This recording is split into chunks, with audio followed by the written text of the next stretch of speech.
तो चलिए, स्वागत है आप सभी का स्पोर्ट्स आर पर। मैं हूं आपके साथ रोहित और मेरे साथ है अभिषेक। बात होगी आज गुजरात टाइटंस को लेकर। बहुत चर्चाओं में रही ये टीम जब से आई है। 2 सीजन अभी तक खेले हैं, पहली बार में चैंपियन बनी, दूसरी बार में ये टीम फाइनल तक पहुंचती है और फाइनल मुकाबले में चेन्नई को सुपर किंग्स से इसे हार मिलती है। हार्दिक पांड्या इस टीम को बहुत अच्छे से लीड करते हैं। फिर आता है आईपीएल 2024 का जो ऑक्शन होता है दिसंबर में, उसमें खबरें आती हैं कि हार्दिक पांड्या अब नहीं रहेंगे गुजरात टाइटंस के साथ। हालांकि जिस दिन तक ऑक्शन हुआ उस दिन तक उन्हें रिटेन करके रखा गया, लेकिन ऑक्शन के जस्ट एक दिन बाद हार्दिक पांड्या मुंबई इंडियंस के खेमे में चले गए और फिर मुंबई इंडियंस के कप्तान बना दिए गए। और उस पर चर्चा करेंगे कि मुंबई इंडियंस में हार्दिक पांड्या क्या कुछ करेंगे। लेकिन आज स्क्वाड एनालिसिस है गुजरात टाइटंस का, तो बात होगी कि शुभमन गिल की कप्तानी में ये टीम किस तरीके से आगे बढ़ेगी। अब से एक सबसे पहला सवाल हार्दिक से ही जुड़ा हुआ है। हार्दिक की कमी कितनी खलेगी और शुभमन गिल इस टीम को किस तरीके से संभालेंगे? देखिए रोहित, इन दोनों सवालों के अलग अलग जवाब हैं। हार्दिक की कमी और शुभमन गिल की कैप्टनसी। हार्दिक की कमी जाहिर तौर पर गुजरात को जरूर खलेगी, क्योंकि वो बल्लेबाज जो नंबर 4-5 पर आकर टीम को मैच जिताता था, आखिर तक चलता था। उनको पता है किस तरीके से मैच को जिताया जाता है। हमने बहुत सारे मैचेस ऐसे देखे हैं जब सिंगल डबल लेकर हार्दिक पांड्या ने एक एंकर का रोल निभाया था और आखिर तक मैच को ले गए थे। ऐसे कई मैच हमने 2022 में 23 में देखे हैं। तो जाहिर तौर पर बल्लेबाज के तौर पर, एक गेंदबाज के तौर पर आपको याद होगा 2022 का फाइनल, जब हार्दिक पांड्या ने ओवर के तो 3 विकेट लिए थे शुरुआत में, राजस्थान की कमर को तोड़कर रख दिया था। तो हार्दिक पांड्या एक गेंदबाज और एक बल्लेबाज के तौर पर जो काम गुजरात में करते थे वो कमी जरूर खलेगी। हालांकि उमर जई को लिया है, लेकिन विदेशी खिलाड़ियों के चक्कर में फंसेगी गुजरात कहीं ना कहीं, क्योंकि उनके पास कई खिलाड़ी ऐसे हैं जो विदेशी और अच्छे हैं। हो सकता है कि उनको प्लेइंग 11 में मौका मिले, लेकिन देखना जरूर होगा कि क्या उमर जई को खिलाते हैं।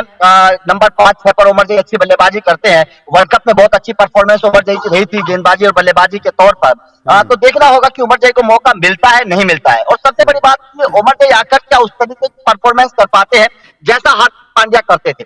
अब रही बात आपकी शुभमन गिल की कैप्टनसी की, तो देखिए नो डाउट शुभमन गिल को कप्तानी का अनुभव बिल्कुल भी नहीं है, ये बात हर कोई जानता है। लेकिन आशीष नेहरा का एक बयान सामने आया है। हाल ही में आशीष नेहरा ने एक बयान दिया है हार्दिक पांड्या और शुभमन गिल को लेकर। उनका कहना है कि जब हार्दिक पांड्या को हमने कप्तान बनाया था तब उनको भी कप्तानी का तजुर्बा नहीं था, एक्सपीरियंस नहीं था।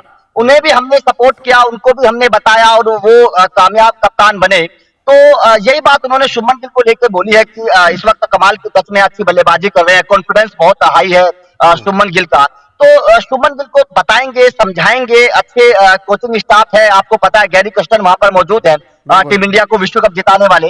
तो जाहिर तौर पर आशीष नेहरा की खुद समझ आपने देखी है किस तरीके से वो कागज पेन पर लिख लिख कर रणनीति बनाते हैं। तो ये शुभमन गिल की, देखिए मुझे उम्मीद है कि बेहतर होगा जरूर, क्योंकि सपोर्टिंग स्टाफ बहुत कमाल का है गुजरात। जैसे जैसे आपने आशीष नेहरा ने जिक्र किया कि हार्दिक को जब कप्तानी दी तो कोई एक्सपीरियंस नहीं था। लोग ये भी कह रहे हैं कि जब धोनी 2007 में कप्तान बने तो उनको भी एक्सपीरियंस नहीं था, वो तो ट्रॉफी लेकर आ गए, वो भी इंटरनेशनल में। तो हमें शुभमन गिल पर भरोसा रखना चाहिए। ये बिल्कुल बात है कि कप्तान की समझ क्या होती है वो बहुत जरूरी है। हालांकि धोनी के पास उस वक्त टीम बहुत अच्छी हुआ करती थी, लेकिन बहरहाल मुझे उम्मीद है कि शायद शुभमन गिल बेहतर करेंगे जरूर, लेकिन टीम का साथ होना बहुत जरूरी है।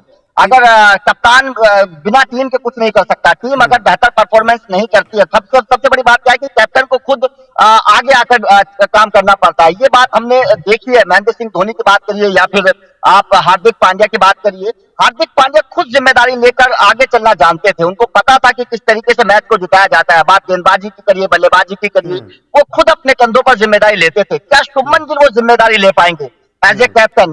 क्या वो बड़ी पारियां खेल पाएंगे 2023 की तरह? मैं जानना चाहता हूं आपसे, शुभमन गिल बतौर कप्तान, ओपनर बल्लेबाज, दोहरी जिम्मेदारी, दबाव में कहीं बिखर तो नहीं जाएंगे, स्लो तो नहीं हो जाएंगे फिर? बिल्कुल वही डर है गुजरात को भी होगा और आशीष नेहरा को भी ये बात थोड़ा समझना पड़ेगा। और शुभमन गिल को खुद अपना प्रिपेयर रहना पड़ेगा कैप्टनसी के लिए, क्योंकि कप्तानी का प्रेशर हर कोई खेल नहीं पाता है, कप्तानी में बेहतर प्रदर्शन हर कोई कर नहीं पाता है। तो शुभमन गिल को उसके लिए तैयार रहना पड़ेगा। बहुत लंबा सफर उनके सामने पड़ा, अगर वो गुजरात के लिए बेहतर करते हैं हो सकता है कि कल उनका टीम इंडिया में भी फ्यूचर ब्राइट हो। बिल्कुल ये बात आ रहा था कि क्या ये विंडो खुलने जैसा है टीम इंडिया के कप्तान के तौर पर, अगर टॉप 4 में लेकर चले जाते हैं, फाइनल तक लेकर चले जाते हैं। अगर हम ट्रॉफी की बात नहीं करते हैं, ट्रॉफी जीत गए तब तो फिर बात ही अलग है। बिल्कुल बिल्कुल रोहित, आप सही बोल रहे हैं। अगर इस साल शुभमन गिल का प्रदर्शन बेहतर रहता है तो आपको पता होगा कि टी20 विश्व कप के बाद नए कप्तान का ऐलान होना है। वहां पर बीसीसीआई जरूर सोच सकते हैं शुभमन गिल के बारे में, क्योंकि रोहित शर्मा रिटायर हो जाएंगे, ये बात हर कोई जानता है टी20 विश्व कप के बाद। तो नए कप्तान की खोज बीसीसीआई को है, तो अगर शुभमन गिल बेहतर करते हैं तो एक लिस्ट में वो भी शुभमन गिल जरूर होंगे टी20 विश्व कप के बाद कैप्टनसी के लिस्ट में। एक साथ आशीष नेहरा का जिक्र करना इस टीम में बहुत जरूरी हो जाता है। आशीष नेहरा का भी काम बढ़ेगा नई टीम के साथ, नए कप्तान के साथ। तो देखिए, टीम तो खैर नई नहीं है, मोस्टली खिलाड़ी पुराने भी हैं, लेकिन प्लेइंग 11 भी लगभग लगभग वही पुरानी होने वाली है। शुभमन गिल के साथ रिद्धिमान आएंगे, साई सुदर्शन आएंगे, अभिनव मनोहर आएंगे, मिलर आएंगे, राहुल तेवतिया आएंगे, राशिद खान आएंगे। टीम तो लगभग लगभग वही पुरानी है। हाँ, मोहम्मद शमी की कमी जरूर खलेगी, लेकिन उमेश यादव वहां पर मौजूद है और इस साल घरेलू क्रिकेट में बड़ा अच्छा प्रदर्शन रहा भी है। कार्तिक त्यागी जैसा एक नौजवान और होनहार गेंदबाज उनकी टीम में गया है। मुझे याद है कार्तिक त्यागी का वो मैच जब राजस्थान में थे और आखिर में 4 रन पर उन्होंने मैच जिता दिया था। तो मैच विनिंग परफॉर्मेंस करने जानते हैं और बड़े बड़े विकेट लेना जानते हैं कार्तिक त्यागी। तो देखना होगा कि आशीष नेहरा किस तरीके से गेंदबाजों के साथ चलते हैं। मोहित शर्मा इस टीम में मौजूद मैच विनर तो है, बहुत कमाल का मैच विनर तो है, लेकिन इस टीम में एक ये भी बात चलती है कि कॉन्फिडेंस उतना नहीं दे पाते युवा खिलाड़ियों को। आप देखिए, जब से रिंकू सिंह ने 5 छक्का लगाया, उसके बाद यश दयाल को न खिलाया, एक मुकाबला फाइनल दिया, उसके बाद फिर बाहर कर दिया। ये चीजें अगर चलेंगी तो फिर तो नए खिलाड़ियों को, नए बच्चों को फिर प्रोत्साहन नहीं मिलेगा। आपको लगता है कि अगर एक आध परफॉर्मेंस खराब भी आती तब भी बैक कीजिए आप? ये बात आपकी मैं बिल्कुल सही मानता हूँ, क्योंकि यश दयाल उतने खराब गेंदबाज है नहीं और इस साल घरेलू क्रिकेट भी बहुत अच्छा गया है यश दयाल का। और 5 बिल्कुल जाहिर तौर पर एक मैच जरूर बेकार चला गया, और ऐसा हुआ भी नहीं है। आईपीएल के इतिहास में कभी नहीं हुआ है आज तक। 17वां सीजन चलेगा, 16 सीजन हो चुके हैं कि आखिरी ओवर में किसी बल्लेबाज ने 5 छक्के लगाए, आज तक कभी नहीं हुआ। तो यश दयाल के साथ वो उस दिन बुरा दिन कह सकते हैं यश दयाल का, जो 5 छक्के रिंकू सिंह ने लगाए हैं। लेकिन गेंदबाज अच्छे हैं, बैक करना चाहिए था। उम्मीद थी कि शायद यश दयाल को बैक करेंगे, और आरसीबी में इस बार गए हैं तो बेहतर प्रदर्शन करेंगे। लेकिन जाहिर तौर पर टीम अच्छी है गुजरात की। अगर मैं टीम करूं, और गुजरात की एक मैं पिछले 2 सीजन से मैंने एक चीज नोटिस करी है और बड़ी खास है और यूनिक है, केवल गुजरात की टीम में ही मुझे वो बात नजर आ रही है। हर मैच में एक अलग मैच विनर नजर आता है, हर मैच में एक अलग मैच विनर नजर आता है। 1 से 11 तक सब मैच विनर है। बिल्कुल बिल्कुल, अपने दम पर हर किसी ने मैच जिताया गुजरात को। ठीक है, जीटी के एक बार स्क्वाड देख लेते हैं और उसके बाद फिर कुछ नामों पर चर्चा कर लेते हैं, क्योंकि जीटी के स्क्वाड आपको इस वक्त अपनी स्क्रीन पर नजर आ रही है। इसमें आपको शुभमन गिल कप्तान नजर आ रहे हैं, David Miller, Matthew Wade, Wriddhiman Saha, Kane Williamson, Abhinav Manohar, B Sai Sudharsan, Darshan Nalkande, Vijay Shankar, Jayant Yadav, Rahul Tewatia. Mohammed Shami अब नहीं होंगे पूरे सीजन में, चोटिल हैं वो। Noor Ahmad, R Sai Kishore, Rashid Khan, Joshua Little, Mohit Sharma, Azmatullah Omarzai, Umesh Yadav, Shahrukh Khan और सुशांत मिश्रा, कार्तिक त्यागी, मानव सुतार, स्पेंसर जॉनसन और रॉबिन मिंज, वो भी चोटिल हैं, उनका एक्सीडेंट हुआ है। तो मोहम्मद शमी और रॉबिन मिंज को लेकर अभी मतलब चोट की वजह से वो नहीं होंगे। लेकिन अगर आ जाए अभिषेक, अगर बात करें तो ओपनिंग रिद्धिमान शाह और शुभमन गिल ही करते नजर आ रहे हैं इस टीम में। देखिए, मेरा अब विकेट कीपिंग की प्रॉब्लम आती है, वरना मैं चाहता था कि साई सुदर्शन के ऊपर खिलवाया जाए, क्योंकि आपको अगर शाहरुख खान की जगह बनानी है एज ए फिनिशर, तो आपको ऊपरी क्रम पर कुछ बदलाव करने पड़ेंगे। अब विकेट कीपर बल्लेबाज आपके पास है नहीं, या फिर मैथ्यू वेड को आपको खिलाना पड़ेगा, फिर वहां पर आप विदेशी खिलाड़ी के चक्कर में फंस जाएंगे। मैं चाहता हूं कि इस टीम में शाहरुख खान जरूर खेले, वो अच्छे फिनिशर हैं, लंबे लंबे छक्के लगाना जानते हैं। डेविड मिलर और राशिद खान आपके पास फिनिशर हैं, फिर राहुल तेवतिया हैं, तो फिर तो आप क्यों जाना चाहेंगे शाहरुख पे?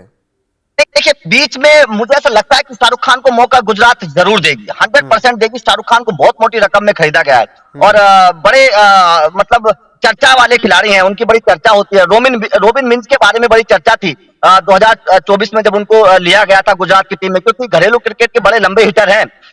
लेकिन रोबिन मिंज, आप जैसे कि सभी को पता है कि रूल्ड आउट हो चुके हैं लगभग लगभग, क्योंकि चोट एक्सीडेंट उनका हुआ था, चोट लगी थी, और अब खबरें यही हैं कि शायद वो आईपीएल 2024 नहीं खेल पाएंगे। तो बड़ा झटका है गुजरात को, क्योंकि बहुत बड़े हिटर हैं। और अब उनकी जगह शाहरुख खान, मुझे ऐसा लगता है कि शाहरुख खान को गुजरात खिलाएगी जरूर, क्योंकि ऐसे एक खिलाड़ी की जरूरत है गुजरात को फिनिशर के तौर पर। मेरे हिसाब से नंबर 5-6, हालांकि नंबर 5 पर मिलर की जगह फिक्स है, नंबर 6 पर राहुल तेवतिया की जगह भी फिक्स है, उसके बाद में राशिद खान भी आते हैं, वो भी जगह मेरे हिसाब से फिक्स ही है। लेकिन क्या नंबर 4 पर इस्तेमाल कर सकती है शाहरुख खान का हार्दिक पांड्या की जगह गुजरात की टीम? ये हो सकता है। हाँ, ठीक है, गेंदबाजी पे आ जाए अगर जल्दी जल्दी बात करें। मोहम्मद शमी नहीं होंगे, बहुत बड़ी कमी खलेगी।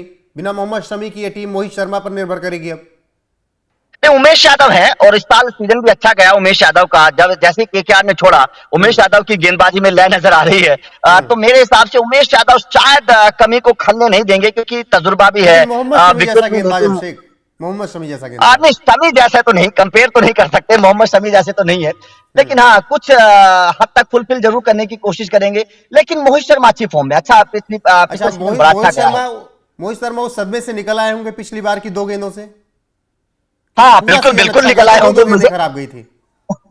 बिल्कुल, वो 2 गेंदें खराब गई थी, मुझे याद है। वो 2 गेंदें, उन 2 गेंदों ने जो चले जाने चौका छक्का लगाया था, उन 2 आखिरी की 2 गेंदें जो थी। लेकिन हाँ, उम्मीद जरूर करेंगे कि मोहित शर्मा की गेंदबाजी जरूर करेंगे इस बार। लेकिन इनके पास एक जोशुआ लिटिल नाम का गेंदबाज है, बड़ा अच्छा फॉर्म में है, अच्छी गेंदबाजी भी की है, विकेट लगातार चटकाए हैं जोशुआ लिटिल ने। तो उम्मीद करेंगे, लेकिन फिर भी मैं कहीं ना कहीं मानता हूं कि वो हार्दिक पांड्या का जो इम्पैक्ट आता था ना 2 ओवर 3 ओवर का, वो गुजरात जरूर मिस करेगी इस बार, क्योंकि ऐसा खिलाड़ी इनके पास है नहीं जो हार्दिक पांड्या की तरह गेंदबाजी कर सके, विकेट टेकर हो, जो उस तरीके की बल्लेबाजी भी कर सके। ये हार्दिक पांड्या की कमी गुजरात को जरूर खलने वाली। ठीक है, तो फिर कहां देख रहे हैं आप? देखिए, टीम अच्छी है और 10 में से टॉप 4 रणनीतिकार। में जा रही है, नंबर कितने हैं? मैं वही बोल रहा हूँ कि टीम अच्छी है, रणनीतिकार बहुत अच्छे है, लेकिन बस बात सारी क्या है ना कि कैप्टनसी होती है। कैप्टनसी पे मुझे थोड़ा सा डाउट है, और इसलिए मैं सोच रहा हूँ कि शायद मेरे हिसाब से सुपर 4 में शायद ना पहुंच पाए। हो सकता है पहुंच भी जाए, मैं गलत साबित हो जाऊं। लेकिन क्योंकि कैप्टनसी का बड़ा रोल होता है। आपको याद होगा जिस मैच में रिंकू सिंह ने 5 छक्के लगाए थे, उस मैच में हार्दिक पांड्या कैप्टन नहीं थे, राशिद खान कैप्टनसी कर रहे थे, ये आपको याद होगा। तो ये चीजें बड़ी जरूरी है कि कप्तान क्या फैसले लेता है, आखिरी ओवर में किस गेंदबाज को गेंद थमाता है, किस तरीके से गेंदबाजों का इस्तेमाल करता है, रोटेशन कैसी होती है। तो ये कप्तान के ऊपर बड़ी निर्भर करती है। क्या शुभमन गिल वो दिमाग लगा पाएंगे, ये डाउट है थोड़ा सा। बाकी तो गुजरात की टीम ठीक है।